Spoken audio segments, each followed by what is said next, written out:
बात करेंगे इस वीडियो पे कुछ ऐसे इंपॉर्टेंट कंपनी की शेयर के बारे में जिसका आज रिजल्ट आउट हुआ बाजार क्लोज हो जाने के बाद, और इसका इम्पैक्ट आपको नेक्स्ट डे जब बाजार ओपन होगा रविवार के दिन मुहूर्त ट्रेडिंग पे 1 घंटे की ट्रेडिंग सेशन पे आपको जरूर देखने को मिलेगा।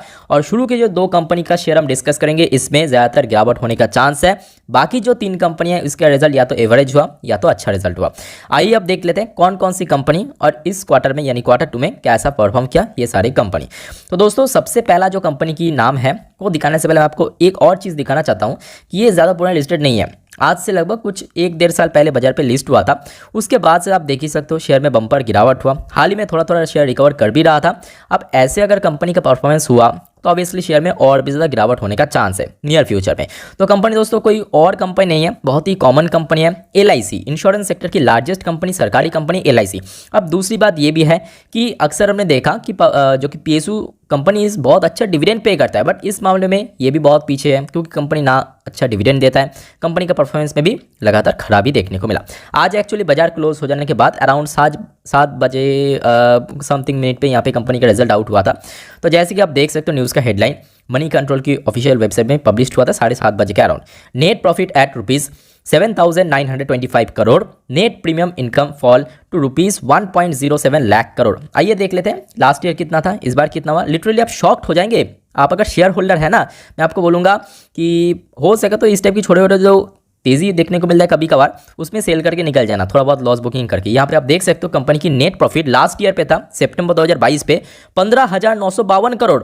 जी हाँ दोस्तों, ये बड़े कंपनी है, ये इंश्योरेंस सेक्टर का लार्जेस्ट कंपनी है। 50% प्रॉफिट के अंदर ड्रॉप हुआ, गिरावट हुआ 7,925 करोड़ रुपए। अब देखिए अक्सर ऐसा होता है, ठीक है, ये कोई नया बात नहीं है, गिरावट होता रहता है, बट कहाँ पे कौन सी जगह पे फॉल्ट करने के कारण गिरावट हुआ ये भी मैटर करता है। कभी कभार हो जाता है कि टैक्सेशन बहुत ज़्यादा हुआ, कभी कभार ऐसा होता है कि एक्सपेंसेस कॉस्ट बढ़ जाने के कारण, कभी कभार ऐसा भी हो जाता है कि एक्सेप्शनल आइटम कम ज़्यादा होने के कारण, अदर्स इनकम कम ज़्यादा होने के कारण। बट नहीं, कोई भी इंश्योरेंस सेक्टर की कंपनी दोस्तों कहाँ से रेवेन्यू जनरेट करते हैं, आपको अगर पूछा क्या होगा, ऑब्वियसली प्रीमियम इनकम से।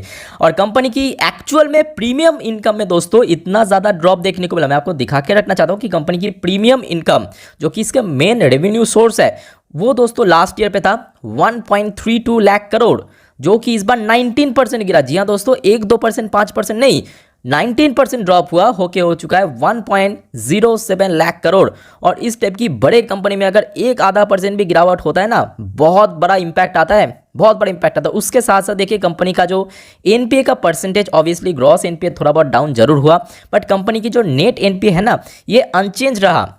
ये सबसे बुरी बात है कि नेट NPA दोस्तों कोई बहुत ज़्यादा चेंजेस देखने को नहीं मिला। जैसे कि आप देख सकते हो इट्स नेट NPA मतलब non performing asset remain unchange from the year ago period. तो लास्ट ईयर पे जितना था इस बार भी सेम टू सेम हमें देखने को मिला। अब आप पूछोगे तो क्या हुआ, क्वार्टर ऑन क्वार्टर बेस पे अच्छा भी हो सकता है, तो जी नहीं, क्वार्टरली भी कंपनी का परफॉर्मेंस खराब हुआ, एक तो ईयरली खराब हुआ। ये देखिए अब थोड़ा याद रखिए, 7,925 करोड़ रुपए कंपनी के इस बार नेट प्रॉफिट हुआ। मैं आपको दिखाता हूं कि लास्ट क्वार्टर मतलब जून क्वार्टर में कितना हुआ, ये देख लीजिए। कंपनी की जून क्वार्टर में नेट प्रॉफिट हुआ था 9,544 करोड़ रुपए, यानी कंपनी की ईयरली भी परफॉर्मेंस खराब हुआ, कंपनी की जो क्वार्टरली भी परफॉर्मेंस खराब हुआ, कंपनी की NPA के अंदर भी कोई ड्रॉप देखने को नहीं मिला। तो ओवरऑल बात करें कंपनी की बेसिकली जो प्राइमरी बिजनेस है प्रीमियम इनकम, वहाँ पे खराबी होने के कारण एक्चुअल में इसके जो परफॉर्मेंस में इतना गिरावट देखने को मिला। और इसका इंपैक्ट आपको मुहूर्त ट्रेडिंग सेशन पे डेफिनेटली देखने को मिलेगा। बाकी दोस्तों आपको क्या लगता है कि LIC की शेयर में कैसा इंपैक्ट आएगा, कमेंट बॉक्स में कमेंट करके जरूर बताना। अच्छा, नेक्स्ट शेयर दोस्तों हमें इसमें टाटा केमिकल लिमिटेड। अब देखिए ये कोई नई बात नहीं है, इस बार हमने देखा कि 80 से 90% केमिकल सेक्टर की कंपनी की परफॉर्मेंस काफ़ी खराब था। कभी कभार अच्छा परफॉर्मेंस करने वाला कंपनी भी पिट जाता है, कभी कभार खराब परफॉर्मेंस करने वाला कंपनी भी चल जाता है। जैसे आरती इंडस्ट्री हमने देखा खराब परफॉर्म हुआ, उसके बावजूद भी चल गया। तो आज दोस्तों टाटा केमिकल का भी रिजल्ट आउट हुआ था बाजार क्लोज हो जाने के बाद, और कहीं ना कहीं परफॉर्मेंस में वही सेम चीज़ देखने को मिला जो कि 80% केमिकल सेक्टर कंपनी में हुआ है। 4,239 करोड़ लास्ट ईयर की कंपनी की इनकम था टोटल, इस बार ड्रॉप होकर 3,998 करोड़ पे पहुंच चुका है। Even quarter on quarter base पर भी यहाँ पे ड्रॉप देखने को मिला। साथ ही साथ कंपनी की मार्जिन भी एकदम फॉल किया, 22% से सीधा गिर के 20%। इवन क्वार्टरली भी थोड़ा इंक्रीज हो रहा था, 25% से फिर से गिर के 20% हो चुका। तो यहाँ पे बोलने की जरूरत है, ऑब्वियसली कंपनी की इनकम गिरा, कंपनी की मार्जिन गिरा, और अल्टीमेटली जो होना था वही हुआ। कंपनी की नेट प्रॉफिट के अंदर मैसिव ड्रॉप देखने को मिला, 680 करोड़ से सीधा ड्रॉप होकर 495 करोड़ पे पहुँच चुका है। Even quarter on quarter base पर भी गिरावट हुआ, 587 करोड़ से गिर के 495 करोड़ पे पहुंच चुका है। तो ये जो कंपनी है इसके ऊपर भी आपका नज़र होना चाहिए। ऑब्वियसली इसका इंपैक्ट आज तो देखने को नहीं मिला क्योंकि बाजार क्लोज होने के बाद कंपनी का रिजल्ट आउट हुआ। नेक्स्ट डे जब बाजार ओपन होगा रविवार के दिन मुहूर्त ट्रेडिंग पे जरूर देखने को मिल सकता है। अब दोस्तों हम बात करेंगे तीसरा कंपनी। पहले तो ये दो कंपनी इसके अंदर गिरावट होने का चांस है, बट तीसरे जो कंपनी है दोस्तों, ये जो छोटे छोटे कंपनीज है ना, इसके पहले भी मैं आपके साथ काफ़ी बार चर्चा किया था कि ये जो छोटे छोटे कंपनी हरिओम पाइप हो गया, वेनास पाइप हो गया, बम्पर रिटर्न देने वाला शेयर है। मतलब क्या काम करे कंपनी, मैनेजमेंट एकदम टॉप नॉच कंपनी है। मतलब समझ सकते हो कंपनी की परफॉर्मेंस में रैपिड जो आपको मतलब जो कंसिस्टेंट यहाँ पे परफॉर्मेंस देखने को मिल रहा है ना, वही दोस्तों बनाता है एक छोटे कंपनी को बड़े कंपनी में। तो अब देखिए कंपनी की परफॉर्मेंस कैसे हुआ।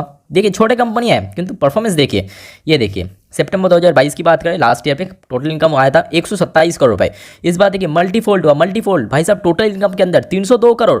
इवन देखिए क्वार्टर ऑन क्वार्टर बेस पे 240 करोड़ से बढ़ के 302 करोड़। अब देखिए ये बात भी सही है कि इस बार बहुत सारे एक्सपेंसेस कॉस्ट बढ़ चुका है, मैसिव रेट में बढ़ चुका है, जिस वजह से आप देख सकते हो कंपनी का जो एक्सपेंसेस है वो भी काफ़ी इंक्रीज हुआ, जिस वजह से अल्टीमेटली कंपनी की हो सकता है net profit quarter on quarter base पे ग्रो नहीं किया, ऑलमोस्ट सेम रखा, एटलीस्ट ड्रॉप नहीं हुआ, बट ईयर ऑन ईयर पे 9 करोड़ से बढ़ के 15 करोड़ पे पहुंच चुका है। ये सबसे अच्छी बात हुआ। तो आप समझ सकते हैं कि छोटे लेवल पे कंपनी कितना बेहतर इनकम। अब देखिए कंपनी अगर अच्छा परफॉर्म किया तो दोस्तों ऐसे हो ही नहीं सकते शेयर बढ़ेगा नहीं। तो देखिए जिस वजह से आपके सामने एग्जांपल है, 130% रिटर्न दिया जब से लिस्ट हुआ तब से लेकर अभी तक लगातार आपको ऊपर देखने को मिलेगा। और इस टाइप की कंपनी में खासियत क्या, छोटे कंपनी है ना, जिस वजह से यहाँ पे पैसा मल्टीपल होने का चांस सबसे ज़्यादा। देखिए 1.87 लाख करोड़, ये जब 10,000 करोड़ हो जाएगा मतलब इसका मार्केट, तब इसका जो आप अगर आज इन्वेस्ट करोगे सीधा सीधा यहाँ पे आप समझ सकते हो मैं क्या बोलने की कोशिश कर रहा हूँ, लगभग 5-6 गुना हो जाएगा पैसा। तो इस टाइप की कंपनी जैसे फायदा भी है, नुकसान भी, ऑब्वियसली गिरावट होगा तो बहुत ज़्यादा रेट में यहाँ पे गिरता है। अच्छा नेक्स्ट हम बात करेंगे हिंडाल्को इंडस्ट्री लिमिटेड, एक बहुत बड़ी कंपनी जिसका आज रिजल्ट आउट हुआ, वो भी बाजार क्लोज होने के बाद। चलिए देख लेते हैं इसका परफॉर्मेंस कैसा हुआ इस बार क्वार्टर 2 में। तो देखिए सितंबर 2022 की बात करें, लास्ट ईयर में कंपनी की इनकम था 56,176 करोड़ रुपये, जो कि इस बार गिरावट हुआ 54,169 करोड़ रुपए। बट हाँ क्वार्टर ऑन क्वार्टर बेस पे थोड़ा सा हमें इंक्रीज भी देखने को मिला, 52,991 करोड़ से बढ़ के 54,169 करोड़ पे पहुंच चुका है। At the same time margin की बात करें, मार्जिन ऑलमोस्ट सेम है ईयर ऑन ईयर बेसिस पे, बट हाँ क्वार्टर ऑन क्वार्टर बेस पे 11% से गिर के 10% पे हुआ, जिस वजह से अल्टीमेटली कंपनी की नेट प्रॉफिट है वहाँ पे कुछ ऐसे देखने को मिला कि देखिए कंपनी की जो लास्ट ईयर पे टोटल नेट प्रॉफिट था 2,205 करोड़, इस बार गिर के 2,196 करोड़ हुआ है, फिर भी मार्जिनल ड्रॉप। अब आप पूछोगे ऐसे कैसे हो गया, इसलिए हो गया क्योंकि कंपनी को इस बार थोड़ा ज़्यादा टैक्स पे करना पड़ा। जैसे आप देख सकते हो 32% टैक्स लास्ट ईयर पे दिया था, 29% लास्ट क्वार्टर में दिया 26%, जिस वजह से क्वार्टर ऑन क्वार्टर बेस पे भी हिंडाल्को के नेट प्रॉफिट में ड्रॉप देखने को मिला। बट हाँ टोटल इनकम मामले में कंपनी काफ़ी हद तक अच्छा परफॉर्म किया। नेक्स्ट हम बात करेंगे दोस्तों इस सेगमेंट का आखिरी कंपनी आईशेयर मोटर, शुरुआत करेंगे। बट उसके पहले दोस्तों अगर आपको वीडियो अभी तक अच्छा लगा, इन्फॉर्मेटिव लगा, प्लीज़ दोस्तों वीडियो को लाइक करना, साथ में चैनल को सब्सक्राइब करके जरूर रखना। अच्छा और एक बात मैं बोलना भूल गया, HL हो गया, मिसेस बेक्टर फूड्स हो गया, ऐसे बहुत सारे महिंद्रा हो गया, ठीक है, ऐसे बहुत सारे कंपनी के ऊपर मैं last and second last video में कवर कर चुका हूँ रिजल्ट। अगर आपने नहीं देखा रिक्वेस्ट करूँगा प्लीज़ ये वीडियो खत्म करने के बाद चैनल पे विजिट कीजिए और जरूर चेकआउट कर लेना, वो सारे वीडियो बहुत इंपॉर्टेंट है।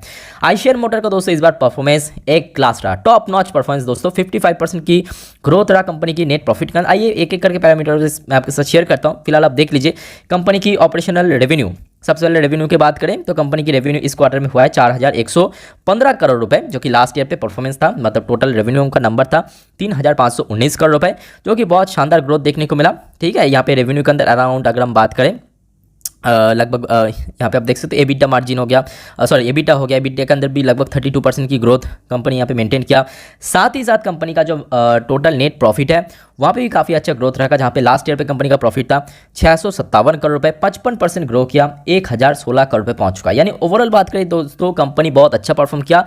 और सबसे इंपॉर्टेंट सेगमेंट आईशेयर मोटर का रॉयल एनफील्ड का दोस्तों हाईएस्ट एवर सेल इस क्वार्टर में देखने को मिला, जो कि लास्ट ईयर पे हमने देखा था 2,03,451 क्वांटिटी यूनिट का जो यहाँ पे रॉयल एनफील्ड सेल किया था, और इस बार वो बढ़ के 2,29,496 यूनिट पहुंच चुका है। तो मतलब काफ़ी बढ़िया ग्रोथ दोस्तों इस बार कंपनी रखा, और ऑब्वियसली आई थिंक इसका इंपैक्ट आपको बहुत ज़्यादा तेज़ी के साथ ही देखने को मिल सकता है मुहूर्त ट्रेडिंग सेशन पे। बाकी दोस्तों अगर आपको कोई टॉपिक के बारे में जानना है, कोई शेयर के बारे में जानना, आप मुझे कमेंट के थ्रू डायरेक्टली पूछ सकते हैं।